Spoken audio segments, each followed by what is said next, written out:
E aí, minha gente, começando mais um Raio-X agora do 5º episódio da 2ª temporada de A Casa do Dragão. Rapaz, vocês estão gostando do Raio-X? Eu tô impressionado como praticamente, sei lá, 100% dos comentários é positivo. Então, muito obrigado aqui pelo carinho de vocês. Prometo me esforçar mais uma vez para entregar um vídeo, no mínimo ok.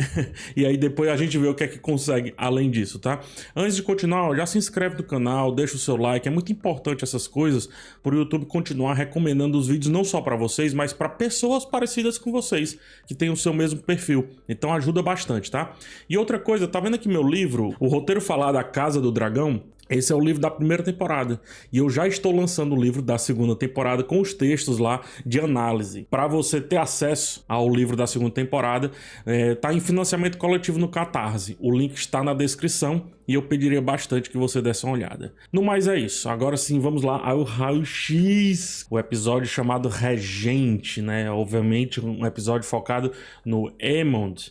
Assim como o episódio passado, se a gente pensar muito bem, né? O episódio 4 também tinha isso. A Clara Kilner, ela dirigiu o 2º episódio. E uma coisa interessante, esses dois episódios, o 2 e o 5, que são episódios pares, inclusive na construção deles eu acho muito parecidos no geral, são episódios que falam sobre consequências, né? Esse daqui vai para outro lado, porque faz vários espelhamentos, Alicent, Rhaenyra, assim como lá o 2º episódio, que pega as consequências no caso de sangue e queijo, e aqui ele fica fazendo essa dualidade entre espada e livros, homem, mulheres, guerra, paz. Então, homens representados por espada e por guerra, mulheres representadas pelos livros e pela paz, né? Isso vai acontecer aos montes nesse episódio da Clara Kilner. E eu repito o que eu falei lá no 2º episódio, a direção dela junto com a fotografia apresentam tudo com muita calma, estabelecem com planos abertos, seguem os personagens. Eu acho que esse daqui a montagem é até um pouco mais truncada, mas ainda assim segue os personagens e usa o truncamento da montagem, eu vou falar mais à frente, para também gerar assunto. Em um dado momento ali a gente vai ver uma transição truncada nesse caso, que gera um papo entre nós. Mas vamos lá seguir. Infelizmente é o último episódio da temporada que a Claire Kilner dirige. Uma pena, tá? Quero mais. O episódio começa com essa solidão de Deriva Marca, né? E essa solidão é dada tanto pelo local, Stefato, porém também pela pessoa. Eu gosto muito desses dois assuntos. Se você perceber, Deriva Marca tá sozinha aqui, tá ilhada, tá literalmente em total solitude, né? Então o mar que tá cercando não entrega nada para essa ilha aqui, e isso é muito complacente, isso é muito condizente, melhor dizendo, com o atual momento do Corlys, né? Por isso que são dois planos que se apresentam. Então você apresenta o tema solidão, melancolia nesse plano mais aberto, e no plano fechado vai para a mesma coisa. Quando a gente vai pro plano fechadíssimo, né, no caso aqui o plano detalhe, também apresenta outro tema, porque é uma pergunta que ele faz. Do que adiantou, Corlys, você conquistar tudo isso, representado aqui pelo trono, representado pelo anel que tá na mão dele, né? Esse anel aqui, que adianta você ter conquistado tudo isso se agora jaz sozinho, né? E faz pensar, porque é exatamente sobre isso que ele tá pensando nesse episódio, não é? Não é o que ele fala pra Bella, não é o que ele, enfim, deixa a entender ao longo aqui. O mesmo plano, ele acontece, ou melhor, a mesma apresentação acontece lá com a rainha, acontece com a Rhaenyra, né? Primeiro vem esse plano, apresentando aí Pedra do Dragão, é um trocadilho, né? Trocadilho não, é uma cacofonia, Pedra do Dragão. Mas enfim, apresentando, aqui a gente consegue ver os barcos que fazem a guarnição do local, ó, todos bem posicionados aqui, em forma de impedir qualquer tipo de ataque, também bloqueando a goela, né? Isso faz parte aqui do bloqueio da goela, que fica um pouco mais pra cá, como é falado, mas aqui os barcos todos, enfim. Mas apresenta essa solidão, só que mais ao canto aqui. É como se Pedra do Dragão estivesse isolado e tem todo um horizonte para conquistar, para não só conquistar, para proteger, etc. É a mesma pergunta que esse plano faz, né? A gente tem aqui a nossa rainha em destaque e todo o horizonte que ela tá vendo aqui, que precisa organizar, tratar, trabalhar, conquistar, afirmar e assim sucessivamente. Outros planos vão condizer com esse tema que eu tô trazendo, tá? Aqui os dois juntos. Aqui eu preciso falar isso, é muito importante. Assim, não dá pra sair da série sem essa informação. Diogo Defante está entre nós. Parece, né? Mas enfim, vamos lá ao que importa. A cabeça de Meleys passa pela cidade eu quero dar vários destaques aqui. Um dos destaques, as diferentes vestes que são colocadas aqui, você consegue entender as diferentes classes sociais que estão aqui pela cidade, né? Os soldados, no caso aqui os guardas, ó, tem tudo, cara. Eu vou mostrar num plano mais aberto ainda, mais claro. Só que o que eu quero chamar a sua atenção é para esse detalhezinho aqui, que é um incenso, vamos dizer assim, um incensário que fica ao lado aqui da cabeça, né? Por mais que aqui tem algumas moscas, se você perceber, eles não reclamaram do cheiro. E parte disso também é por conta aqui, ó, desses incensários. Ixi, PH, tu tá inventando marmota? Não, cara, isso era bem comum. Não tanto hoje, né? Porque tem outras técnicas, mas antigamente era bem comum você seguir no velório ali com o corpo e os incensos ou fumaça ali para tanto espantar os bichos, os insetos, como também não deixar um cheiro insuportavelmente terrível, que a gente vai ver na outra cena, né? Aí a cena aberta, e aí eu quero esse destaque, ó. Muita gente já usando o verde, né? Ou seja, definindo, quem sabe, uma posição ali dentro de Porto Real, né? Ó, muita gente aqui usando já o verde.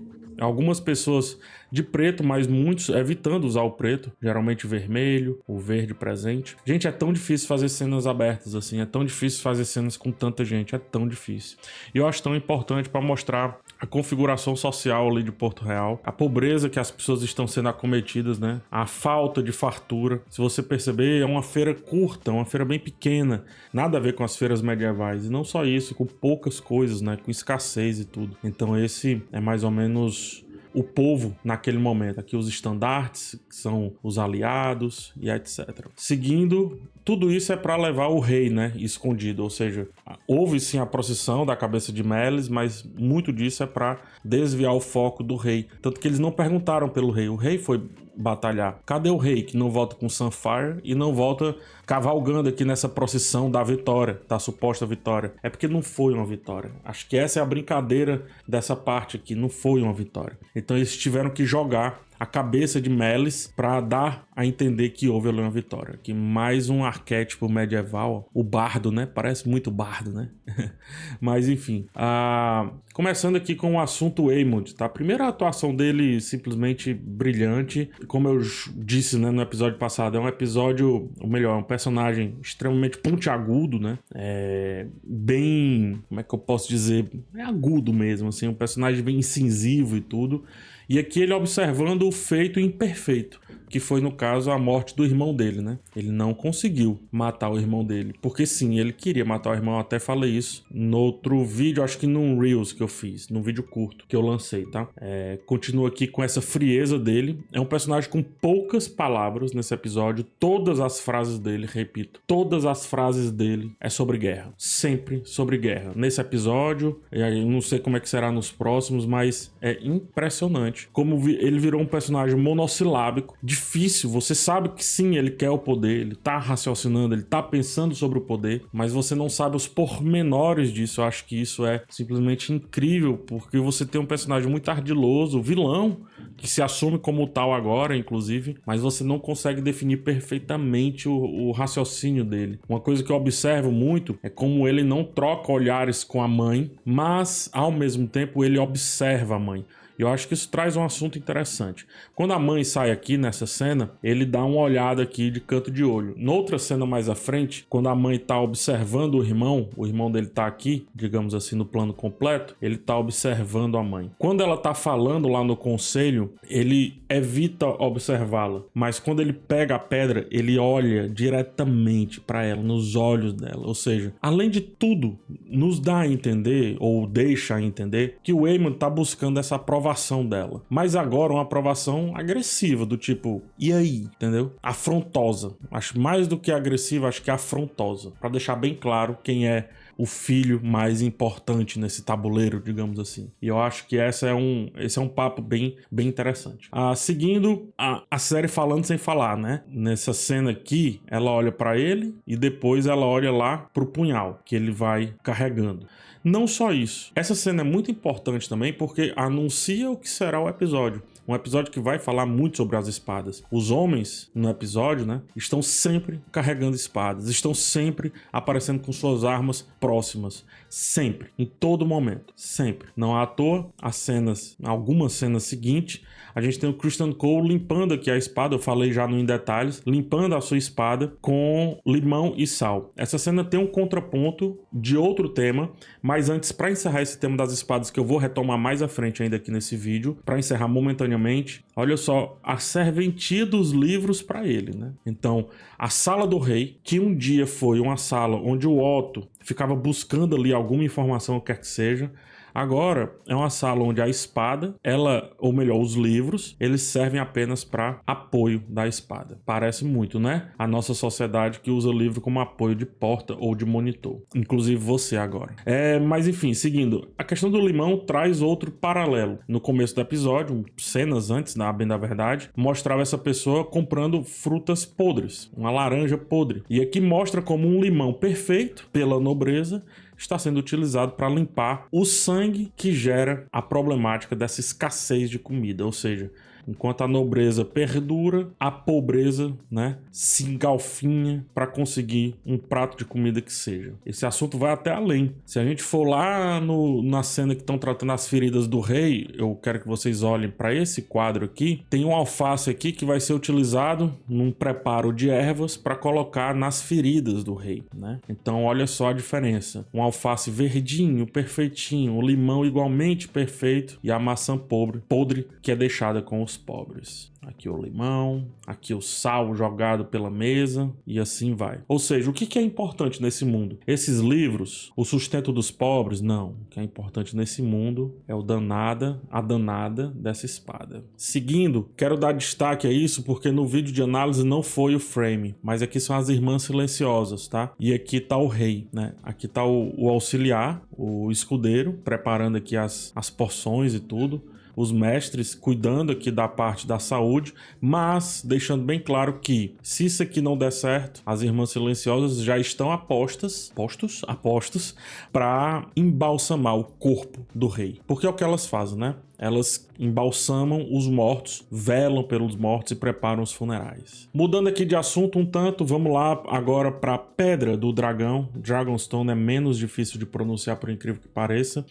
E eu quero que vocês percebam a organização dessa cena e a distância com a qual a cena promove a Rhaenyra aqui. A Rhaenyra, ela tá muito distante dos seus lords, parece que tem uma barreira aqui, percebe? A cadeira vazia da futura mão do rei, que não está preenchida, né? Ela impede que Rhaenyra se conecte com essas pessoas que aqui estão. Então é claro aqui, ó. O plano é perfeitamente enquadrado aqui, ó. Todos os homens estão aqui discutindo e Rhaenyra sozinha, isolada. Se a gente for apelar para magnitude, olha só, deixa eu trazer aqui. Se a gente for apelar para magnitude, essas formas elas deixam muito claro o que esse plano está querendo mostrar, a impotência dessa personagem dentro do conselho que ela mesma criou dos nobres, etc.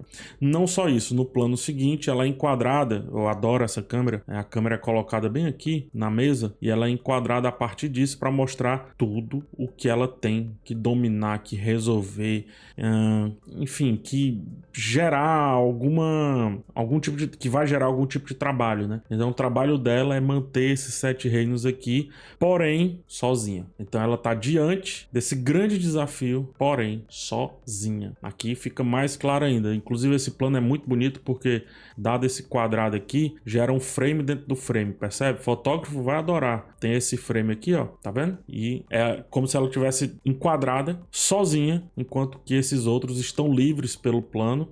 E isso é uma técnica de fotografia, que é tentar buscar linhas retas para enquadrar o seu assunto principal quando uma fotografia precisar de uma maior atenção. É porque eu não quero mostrar a fotografia porque tem direitos autorais, mas se você pegar, tem uma fotografia desse caso recente do Trump, que ele tá com a bandeira dos Estados Unidos atrás, ele tá fazendo um símbolo assim com a mão, e o enquadramento que fazem do Trump utilizando a bandeira é muito isso, eles geram uma foto dentro da foto, e assim, por mais que seja uma cena, uma foto cheia de fuzuê, cheia de confusão, cheia de pessoas, você consegue olhar diretamente pro personagem, pro objeto que o fotógrafo estava querendo retratar. Então a mesma coisa acontece aqui e ao mesmo tempo ela está presa e novamente super isolada e menor do que todos aqui, ó. Olha as formas como ela tá distante e menor do que todos aqui presentes. Seguindo é o contrário, né? O Demo, por sua vez, tá do mesmo lado dos dele, né? Então, até esse momento as coisas iam começando a prosperar, ele ia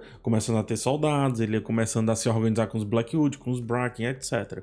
Então é mostrado, diferente do plano que ele chega, né? Ele tá aqui. Quando ele chega em Harrenhal, ele tá do lado de cá. Agora não. Ele tá junto aqui com a turma dele aqui, os Strong, né? Filhos, o Simon e o Daemon aqui. Então só pra mostrar esse contraponto. Isso aqui é um esculacho. Primeiro as Riverlands em plano aberto, a gente sempre tem que parar e aplaudir. Eu não sei se vocês sentem a mesma coisa. Cara, eu sinto isso. É impressionante. Eu sinto o vento bater no meu rosto. Eu sinto esse cheiro de... Sei, cara, de natureza. Riverlands é um negócio fabuloso. Eu acho que como estão construindo aqui, maravilhoso. Tem algumas técnicas aqui, algumas malacagens, né? Mas são técnicas para que o cenário ele fique amplo, porém pequeno. Ou seja, parece um cenário muito grande, muito gigante tudo, só que a névoa aqui em cima, né, não precisa com que o cenário fique extremamente amplo ou mais do que isso, que seja criada uma iluminação de contra, onde a gente não consiga ver isso aqui por conta da silhueta. Os cavalos aqui nesse plano é outro destaque, os cavalos estão sempre inquietos, parece que o domador ali, o responsável deu um jeito de deixar os cavalos, dá pra perceber aqui, ó, os cavalos estão todo o tempo inquietos, parece que, sei lá, parece que estão pisando em insetos, sabe, o dragão deixa esses cavalos inquietos, mas eu penso no set, eu penso na filmagem, como não tinha dragão, né? Como isso foi feito para deixar esses animais atuando também de uma maneira muito interessante. Essa cena, ela é muito boa. E outra coisa é que se a gente mostra o isolamento da Rhaenyra nas cenas passadas, o isolamento do Daemon aqui precede também uma hiperextensão dele. Então ele mesmo isolado, nesse caso, é a maior coisa do plano por conta do seu dragão. Inclusive, Caraxes, interessante perceber, como é um dragão que mistura-se como sendo um dragão serpente, ou seja, um dragão chinês, com o dragão europeu, né? Então o dragão serpente, que é o dragão chinês, tem esse corpo todo esguio, né? Literalmente, e o dragão europeu, ocidental, já é o com as asas, patas, né? Duas patas, porque as dianteiras são as próprias asas e assim vai. Outro destaque da cena, um carinho, que é construir acessórios sujos, né? A gente tá falando de um mundo que tá todo tempo em guerra. Isso já foi estabelecido, inclusive, aqui com relação aos Blackwood e os Bracken. Então esse mundo em guerra requer que as coisas estejam imperfeitas, né? Então você tira pela roupa aqui esse couro que não é perfeito, a cor que é dessaturada, o pano não é necessariamente sujo, mas ele tem imperfeições aqui que é colocado. Então isso aqui é um trabalho muito bonito de figurino, de direção de arte, deixando os equipamentos sujos, imperfeitos, os próprios personagens, né? Esse aqui é um personagem com a barba por fazer, ele não é perfeitinho, não é limpinho, não é bonitinho, digamos assim. Então esse é outro destaque. Se você pegar Anéis de Poder, por exemplo, cara, a cena que vai lá pra Númenor não funciona muito por conta disso, né? Porque tudo é muito polido. Beleza, eles podem não ter estado em guerra nunca, então faz sentido ser polido, mas não dá essa imersão. Esse é o ponto onde eu quero chegar. Mais uma vez aqui a armadura do Daemon, o dragão aqui, o Caraxes, representado aqui dos dois lados, é um figurino impecável, impecável. A pose dele de super-herói, quero fazer esse destaque, ó.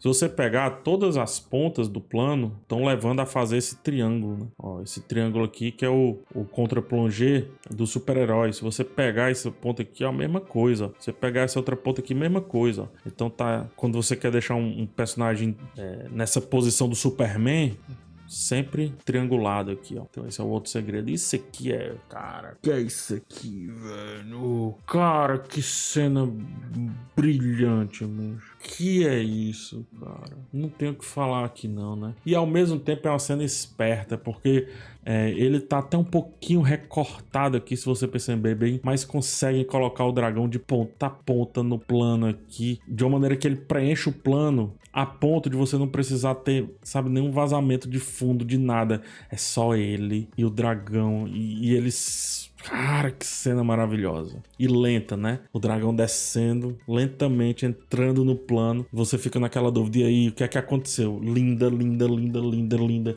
Essa diretora, ela é demais, demais. Continuando agora, vai ao contrário. Agora vamos falar de cenas íntimas, né? Então a luz mais quente aqui, sendo colocada, o episódio já anoiteceu na altura desses frames.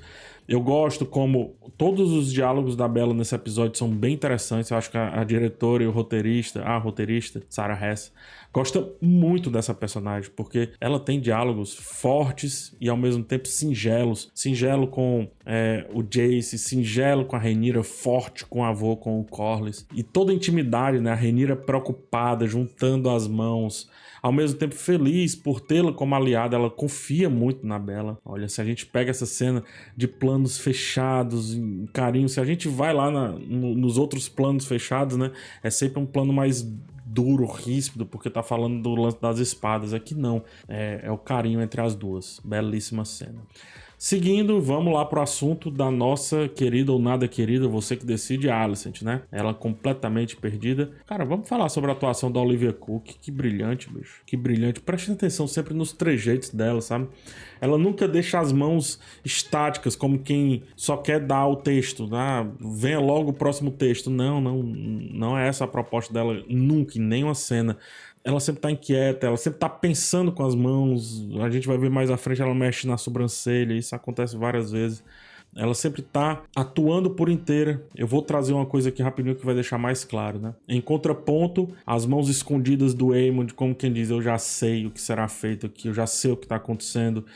Reitera esse olhar. Quando ela olha pra ele, ele tira o olhar, ele desvia o olhar da mãe. Quando ela não está olhando, ele olha pra ela, fita com o olho. É muito forte essa atuação e esse balé. Aqui ela se levanta, né? Então ela se levanta perante de todos. Antes disso, eu quero mostrar como o Criston Cole tá sempre cabisbaixo nesse episódio. Primeiro mostra aqui a cicatriz dele para mostrar o trauma, literal, né? Então, como ele está traumatizado, ele sempre tá nessa posição. Se a gente perceber no episódio passado, eu até evidenciei isso, se eu não me engano, ele sempre tá sendo visto de baixo para cima, e aqui não. A câmera vai para a altura dos olhos dele, né? É só a gente fazer os textos aqui que fica bem claro, ó, com os textos fica bem claro. Então a câmera sempre tá aqui nessa posição, mas ele sempre está cabisbaixo em todos os planos. O olhar para baixo, o olhar para baixo, o olhar para baixo, o olhar pra baixo, tá aqui, ó. E isso, cara, representa muito. Eu sei que a gente odeia o Criston Cole, beleza, mas vamos dar um pause no ódio que a gente tem do Criston Cole e vamos refletir sobre o que esse cara viu, né? Ele viu o poder dos dragões, ele viu a essência, a brutalidade desses bichos, e não tem como sair normal daí. Adorável plano. Aqui é outra construção que eu ia fazendo e eu preferi pular pra cá. A Alicent, precisamos de um regente, então ela se levanta como quem se candidata, posição de poder, já falamos sobre. Então ela se candidata, né? Tá aqui ela de pé diante de todos, misturada.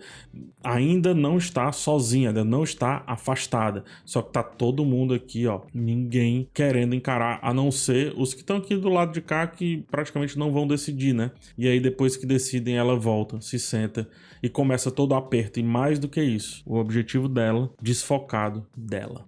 Que plano.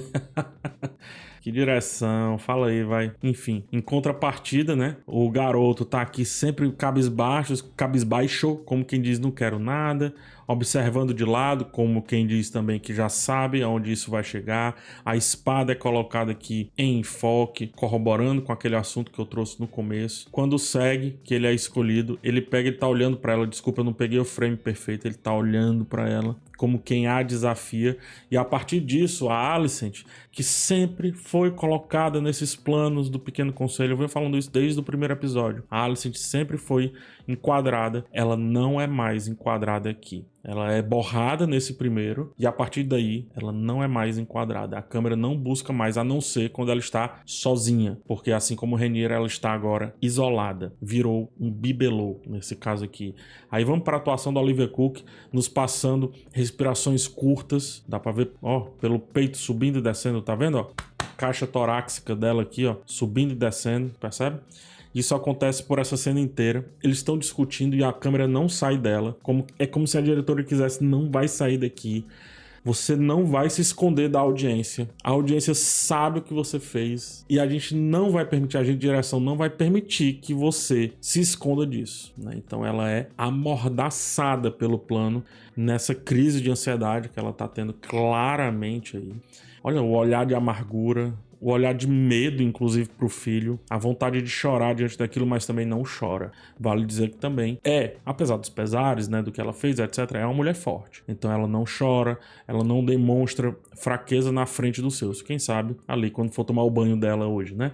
Aí são outros 500. E aqui é aquilo que eu mostrei, ó, a Alicent não aparece mais no plano. Quando há uma discussão sobre guerra, a Alicent, ela some dos planos, ó. Nesse, em todos os planos, ela vai aparecer só e somente só desfocada. Vamos lá para o menino Jace, mostrando aqui todo o seu nervosismo, mas a direção não deixa. Vai lá no plano detalhe mostrar o nervosismo do garoto? Vai, mas não deixa a espada de fora. Porque homens, repito, nesse episódio o assunto é homens estão próximos de espadas, mulheres não.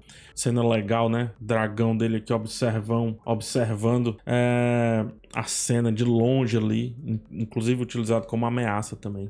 Esse plano eu também gosto muito. Aqui a casa, as twins, as gêmeas, são literalmente duas torres ligadas por um passadiço, né? Ou seja, essa é uma torre e aqui atrás tem outra torre, tá? E esse daqui é o passadiço entre as duas, né? Então são as duas torres aí das gêmeas. E olha só que legal, o símbolo das gêmeas é esse aqui, ó, tá? Essa aqui é a heráldica, o brasão de armas, a heráldica mais precisamente da casa, né, dos Frey, que por sua vez representam as gêmeas. E olha só como elas são representadas aqui em termos estéticos também, ó. As gêmeas aqui, ó, as torres. Aqui tem o passadiço aqui, percebe isso? Pô, eu tô maluco, porque ele é sempre enquadrado dessa maneira. Isso não é parecido aqui, ó, aqui no meio. Isso não é parecido com essa heráldica que aparece aqui, ó.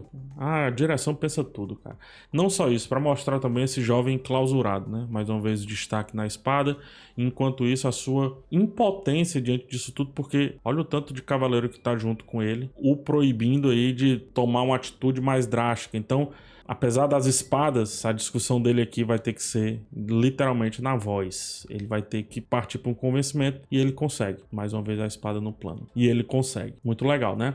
Isso aqui é uma porta. Não sei se vocês perceberam, mas isso aqui é uma porta. Mas enfim, seguindo. Esse plano eu gosto muito. Esse diálogo é maravilhoso. Da Bella e do Corlys, né? Inclusive ele não tá nem Deriva Marca. Tá, mas não tá no castelo. No castelo dele, né? O que eu quero levar em consideração aqui é a diferença estética deles dois. É um plano íntimo, mas a cor desse figurino com esse figurino destoa do plano, né? O vermelho faz destoar bastante do azul, que combina mais com o fundo. Então essa personagem, por mais que eles estejam ligados, eles são parentes. Visivelmente, né, pela aparência, eles são parentes. Mas os uniformes, as roupas, os figurinos demonstram que são diferentes. Ela assumindo cada vez mais o lado Targaryen, como inclusive ela diz, né? Eu sou fogo e sangue, você precisa de alguém sal e água, né? Sal tem si, né? Sal e mar. E aqui a grande diferença. Ele vê muito valor nela, mas ao mesmo tempo ela não pertence a esse lugar, ela destoa desse lugar. Ela se destaca, é fato, mas também destoa. Eu falei isso na análise sobre o sarcasmo de Emma Darcy ao fazer a Rhaenyra nessa cena, e eu acho que tá claro agora. Olha o sarcasmo na boca, como ela diz: Sir Alfred, não é bem por aí, né? A diferença aqui é que ela tá conseguindo, ela tá impetuosa frente a um homem, ela tá batendo de frente, ela tá impetuosa, ganhando, né? E ela sai vitoriosa dessa cena, de certa maneira, em termos simbólicos. As cenas depois, poucas cenas depois, o Daemon tá sendo macetado aqui por essa mulher, né? Uma River Lord, digamos assim. Então, uma representante das Riverlands, uma das famílias, destruindo aqui o mental do Daemon, informando que, olha, os Blackwood exageraram e eles escolhem, tem vários lords lá, mas eles escolhem a mulher para colocar o Daemon no seu devido lugar, porque corrobora com o assunto do episódio, deixando isso bem claro, né? E aqui eu falei na análise, ficou bem claro lá, os dois indo cada um em uma direção, né? É como se cada um fosse um vetor contrário.